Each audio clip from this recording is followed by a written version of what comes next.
नमस्कार मित्रांनो, तुमचे स्वागत आहे श्री स्वामी समर्थ.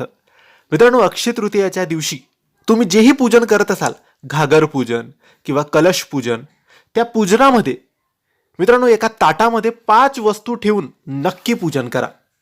या गोष्टीने, या उपायाने, या पूजनाने घरात येईल सुख आणि समृद्धी. मित्रांनो, अक्षय तृतीया 3.5 मुहूर्तांपैकी एक संपूर्ण मुहूर्त, ज्या दिवसाला, ज्या सणाला मानले जाते, असा हा सगळ्यात मोठा सण हिंदू धर्मात असतो. 19 एप्रिल रविवारच्या दिवशी अक्षय तृतीया सण साजरा केला जाईल. या दिवसाची अशी मान्यता आहे की या दिवशी आपण कोणतंही विशेष नवीन काम सुरू करू शकतो, नवीन आरंभ करू शकतो किंवा कोणतीही मोठी खरेदारी आपण या दिवशी करू शकतो. कारण या दिवशी जेही आपण करतो त्यामध्ये अक्षय पुण्य आपल्याला मिळते, ते कायमस्वरूपी आपल्याजवळ राहते आणि त्याच्यामध्ये नेहमी वाढ होते. म्हणून या दिवसाची अशी मान्यता आहे की या दिवशी नवीन कामं करावेत किंवा नवीन कामं सुरू करावेत किंवा नवीन खरेदारी आपण या दिवशी करू शकतो.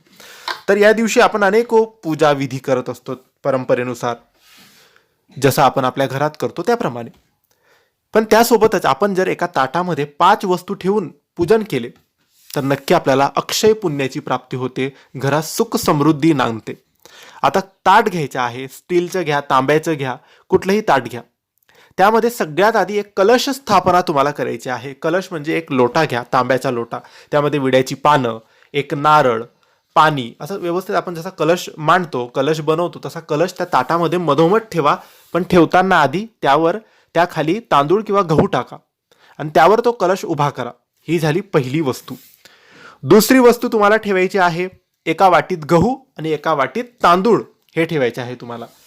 तर एका वाटीत गहू दुसरी वस्तू, एका वाटीत तांदूळ तिसरी वस्तू, कलश, तांदूळ, गहू 3 वस्तू आपण ठेवल्या.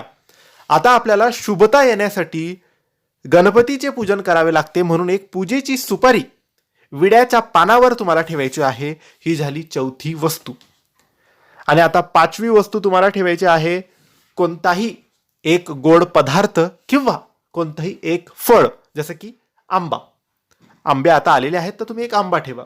ह्या झाल्या 5 वस्तू. या 5 वस्तू देवघरासमोर ठेवा किंवा जिथेही तुम्ही पूजा मांडणी केली असेल, घागराची पूजा केली असेल, तिथे तुम्ही हे ताट ठेवा आणि या ताटाचे पूजन करा. त्या ताटात ठेवलेल्या कलश, तांदूळ, गहू, सुपारी, फळ, या सगळ्या गोष्टींचे तुम्ही पूजन करायचे आहे. दिवा अगरबत्ती लावून पूजन करायचे, फुलं वाहून पूजन करायचे आहे, पंचोपचार पूजन करायचे आहे. अक्षय तृतीयेच्या दिवशी संपूर्ण दिवसभर, रात्रभर हे पूजन जसे आपण केले तसंच राहू द्यायचं. दुसऱ्या दिवशी हे सगळं उचलायचं. गहू तांदूळमध्ये टाकायचे, गहू गव्हात टाकायचे, आंबा सगळ्यांनी प्रसाद स्वरूपात खायचा, नारळ कलशावरचे विसर्जन करायचे, पाणी थोडं घरात शिंपडायचं, बाकी तुळशीमध्ये विसर्जन करायचं, सुपारी विसर्जन करायचं. अशा रीतीने तुम्ही एका ताटात या 5 वस्तू ठेवून अक्षय तृतीयेच्या दिवशी पूजन करायचे आहे. ही माहिती आवडली असेल तर लाईक आणि शेअर करा. काही प्रश्न असतील तर कमेंट्सद्वारे विचारा. आमच्या चॅनलला सबस्क्राईब करायला विसरू नका. धन्यवाद. श्री स्वामी समर्थ.